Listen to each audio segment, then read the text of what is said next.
Welcome back, ladies and gentlemen. Dr. Robinson here again. We're going to continue our studies. We are going to be reviewing for the grade 7, Unit 1 mathematics exam on rational numbers. This is our show number 1 for the year 2022. We'll be taking examples from lessons 1.1 all the way down to 1.14. If you need help with your homework, there's Dial a Teacher Homework Helpline at 212-777-3380. Monday through Thursdays, 4 p.m. to 7 p.m. Give them a call. They're very nice people and they can help you out a lot. Don't forget to watch our show Math Time on Tuesdays, 4:30 p.m. to 5 p.m. only on Optimum Cablevision, Altice. And it's only on Channel 15. Don't forget to watch our YouTube study videos. My channel name is Dan Robinson, PKMS, Peekskill Middle School. Subscribe to our channel. Help us to get to our next 1,000 subscribers. Give us a thumbs up if you like what we're doing. Write us a comment. I do write back. Coming soon, PKMS Math Prep 23, year number 23. So look for a commercial coming out real soon. You can tweet me at DRobMath1. All right, let's get into it, ladies and gentlemen. So here we go.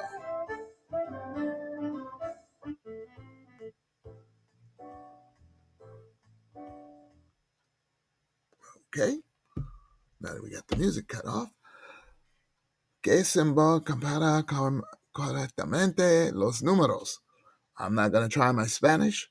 So, which symbol correctly compares the numbers? When we're comparing on a number line, I noticed the graph, -10 is way over there, -2 is more closer to 0. So I know when you go to the right, the numbers get bigger. So -2 is further to the right, so I assume -2 would be greater.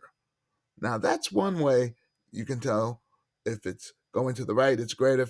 If it goes to the left, it's smaller.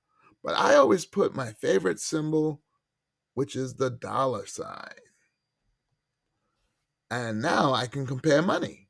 Negative money is not good. It means you lost money or you owe money. And I don't like to lose money or owe anybody money. I like to have money, which makes me feel positive. So if I owe $2 or I owe $10, that's my choice. Which would I rather have? If you think of Pac-Man, Pac-Man's going to eat the greater number or the better number. And the better number is only owing $2. So that's better than owing $10. So that's another way you can look at it. So I'm going to pick choice A. All right, let's keep moving.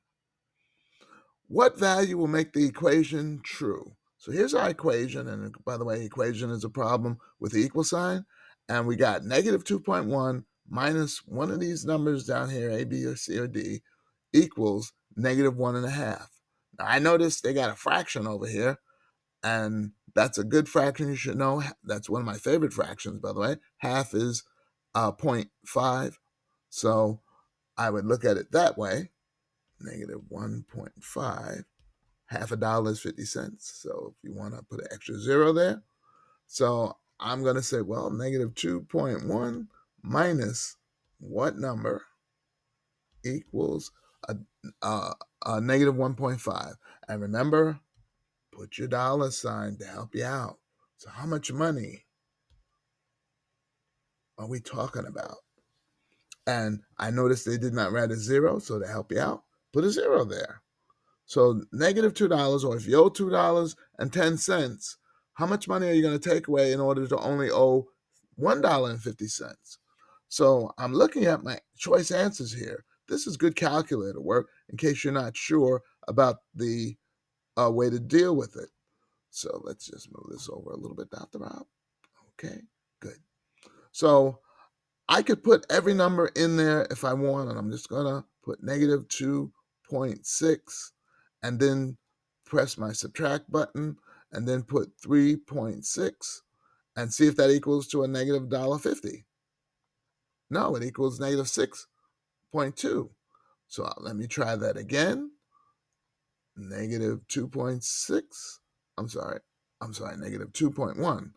Negative, let me clear that, get that out again. Negative 2.1 minus one of these numbers, and that first number was 3.6, and that equals negative 5.7. So we're a little bit off on the first one. We used the wrong number. So that doesn't work. So let's clear that out of there. Let's try negative 2.1 minus 0.6. See if that equals to negative $1.50. No, that doesn't either. All right, well, let's clear that out of there. So far we're doing what's called guess and check. So let's get a different color. And A is down, B is down. So let's get our calculator back up there in the view. And let's try negative 2.1 minus negative 0.6. Now, I should have used parentheses to keep the minus sign away from the negative, but that's okay. Hey, that one is the one that works. Let me pull that out of there. So that one works. So my answer is going to be choice C. So I got C. Now that's called guessing and checking. A little hint. If you owe $2.10 and now you're only owe $1.50, then that means you paid down your debt.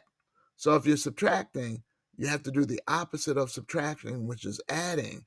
What we ended up having right here, and let me highlight it so you can see it, the minus and negative. That's called a double negative. Double negative. When you have a double negative, that equals plus or positive or add. So you're negating the negative. So a double negative means you're adding. So what we really did was we added or paid 60 cents because of the double negative. And if you think about it, if I owe $2.10 and I paid them 60 cents, I'm only going to owe them $1.50. So hopefully that made some sense. So hopefully you're getting what's going on. Check your understanding. If not, rewatch the video and write me down some questions and send them to me. All right, let's keep moving on. At midnight, the temperature was negative 8 degrees Fahrenheit. At noon, and let me underline that, at midnight, it was negative 8 degrees Fahrenheit. That's cold. At noon, the temperature was 23 degrees. So at noon, it's now warmer. Which expression represents the increase in temperature? So we got our choices down there, and there it is in Espanol. So I got a temperature that started down here at negative 8. That's really cold. But it went up to 23, somewhere up here. Now it's at 23. And that's positive, by the way. So we want to know which one of these represents the increase. Well, it went up. I'd be curious to find out how much did it go up by. I would start with 0 and go all the way up from negative 8 to 0. That's 8. And then from 0 to 23, that's 23 degrees. So 23 plus 8 is 31 degrees. It went up from here to there. So it's up 31 degrees Fahrenheit. So now my job is a lot easier. I know it went up 31 degrees. So all I have to do is figure out which one of these add up to 31. Now I'm seeing negative minus a negative, and we can get our calculator to help us out. So let's clear this out. Negative 8 minus 23, does that equal positive 31? No, that equals negative 31. So that's a good guess, though, but that's not it. I want temperature to go up to 31 degrees. Now, I notice we have these parallel lines here with the negative 8 in there. That means we're dealing with absolute value, valor absolute. When you have absolute value, that means distance from zero. How many units is a number away from zero? And if you remember in class, it's always positive. So we take out the positive number or operation, uh, or the number, I like to say, and leave that minus sign unless you're doing some type of operation there you have to do first. And we will now continue with what we got to do. It says 8, which is positive, minus 23. 8 minus 23. That's not going to give me 31. It's going to give me a negative number. So I know B is wrong. So it's got to be either C or D. Now I'm looking at this one. C, that's negative 8, and I'm minusing absolute value of 23. Well, the absolute value of 23, remember I said it's always positive.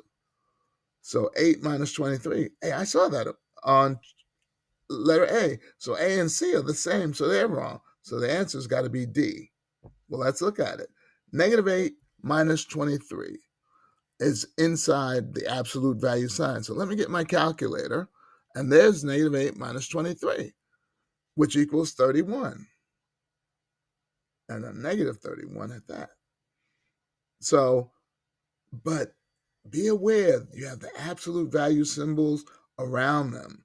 So the absolute value symbols around them means make that a positive number, which will be positive 31.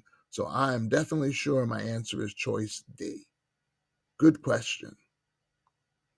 All right. Whoa, Espanol. Sorry, my Espanol no bien. Here's question number 4. The initial balance of a savings account. Initial balance. What do you mean initial balance, Dr. Rob? That means beginning. So it began with some money. The account was $275. That's good. After transactions, what do you mean by transactions, Dr. Rob? That means you've been putting in money or taking out money. Putting in money means you deposited. Taking out money means you withdrew money or withdrawal. So after the transactions, will the balance of the savings account be the same as the initial?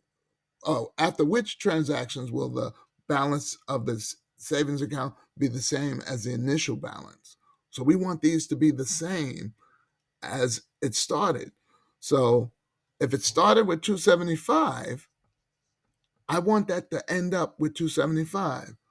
Well, what does that mean? I got to put in money, which means deposit, and I got to take out money, which means withdraw.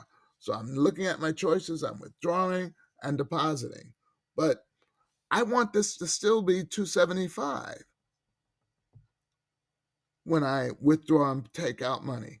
Well, if I'm going to really deal with this, I don't really want to change my initial balance. So I'm going to have to put in the same amount of money that I take out in order not to change the balance.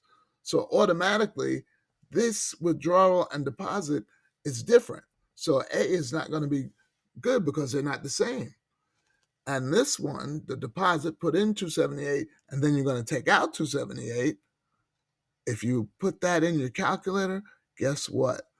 The 278's withdrawal and a deposit equal to a zero because they cancel each other out. Because you put in 278, and you just took it back out, and you really have a zero increase or decrease to your 275 initial balance, which means you'll still have 275. So your answer is automatically going to be B. Isn't that nice? We didn't have to struggle with that. We just had to understand what they're talking about. So withdraw means take out money. Deposit means put in money. Good to know we can bank. Hopefully you're understanding what's going on. If you're not sure, rewatch the video and write down your questions and bring them in. Write me a comment. All right, this is our final and last question, and we're going to be doing some nice calculator work, Evaluar. So if you remember what I said in class, when we're dealing with complex fractions, and this is complicated, we're going to put parentheses around the numerator and parentheses around the denominator because we know complicated fractions are really division problems. So this line means divide. So I got to type all of this stuff here on the top into my calculator. So let me clear this ink and get my calculator up. Let me clear this. And now the first thing I'm going to put is parenthesis. Now that's a negative sign, so I'm going to put that there. Then another parenthesis. Remember, parenthesis inside with a negative minus sign, that's a negative. So I'm going to press a negative 4, close the parenthesis, then another parenthesis. There's another negative and 6, so be careful. Another parenthesis. Now there, so far I got this side, left side there. Now I got a minus sign here, so be careful. This is a minus sign because it's outside of the parenthesis. So be careful. So I'm going to use the minus sign. And then I got a fraction. Oh man, they're really making this challenging. So 3/5. So I got to use my fraction button. So get my fraction there, type 3, ABC button, 5, and my fraction. My calculator is a little bit different from yours. All right, there's my fraction. I got to draw another parenthesis, put a 10 plus 15, close that parenthesis, and put one more parenthesis for the end of that. That's the numerator. Boy, Dr. Rob, are we finished? No, we have to do the denominator. So our next step, divide, because the fraction bar means divide. Now I got to put parenthesis around the denominator. So let me get my calculator back. So now parenthesis again. I need a fraction. 1, ABC button, 3, and move over and put my last parenthesis. Now I have typed all of that stuff in my calculator. I press enter and I got my answer. Negative 117. That's the answer, Dr. Rob? Yes, because it's only calculator work. So don't stress yourself out. I know you know how to do multiply the negative times that and add this and multiply, then divide finally once you subtract the top. But use your calculator. It's a lot easier and a lot better for you to do. So I hope you're understanding what's going on. This is a challenging unit that we have to deal with. So please make sure you write me and let me know if you have questions, and I will be glad to write you back. So remember, if you need help with your homework, there's Dial a Teacher Homework Helpline at 212-777-3380, Monday to Thursdays at 4 p.m. to 7 p.m. Give them a call. They will help you out. Don't forget to watch our show Math Time on Tuesdays, 4:30 p.m. to 5 p.m., only on Optimum Cablevision Altice, Channel 15. And it's only in Peekskill. Don't forget to watch my YouTube videos. My channel name is Dan Robinson, PKMS, Peekskill Middle School. Subscribe to our channel. Help us to get to our next 1,000 subscribers. Write me a comment. I do write back. Coming soon, PKMS Math Prep 23. Good movie coming up. Tweet me at DRobMath1. Good luck on your Unit 1 exam. Buena suerte en a las exámenes. If you want to study with me, you can write me at drobinson@peekskillschools.org, and I'll send you some information and a worksheet on what we just did. I want to dedicate to this show to some star students, and there they are. So, guys, keep up the good work. So I hope you enjoyed our rational numbers review for Unit 1, lessons from 1.1 to 1.14.